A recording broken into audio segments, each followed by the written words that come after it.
All right, so we have a milk system that's gotten a little bit dirty over time. Even though we do regularly clean it every time we use the milk system with the milk system cleaner, it has gotten to the point where it's starting to sputter milk and the milk is not coming out nice and foamy. So every now and then it's good to take it apart and completely break it down and clean it. So we start by squeezing these two clips. This is true of many of the Jura models. This is a Jura Z6. Then we remove the little milk spout on the bottom just by pulling it off.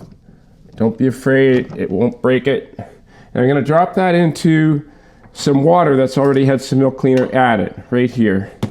And then this piece also comes straight out like that. Now there's a piece on the top that also comes apart. And you can see this is where all the magic happens inside of the milk frothing system. And we're gonna put all of that in this milk system cleaner and leave that sit there for at least maybe a half an hour, then rinse it all off and put it back together.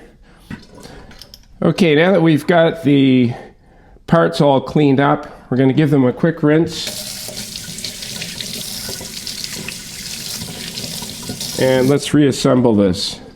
Starting by putting the top piece back on so you can just match up the large part and the small nub and push those back together like that.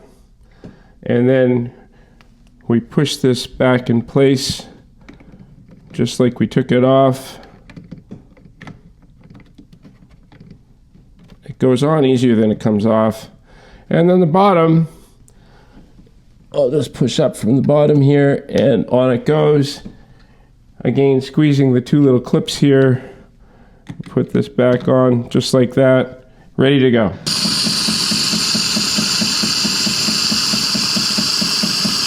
Hopefully that helped you clean up your milk system frother, and you'll give the video a like. Also, please do consider subscribing. Every subscriber really helps a lot. Thanks.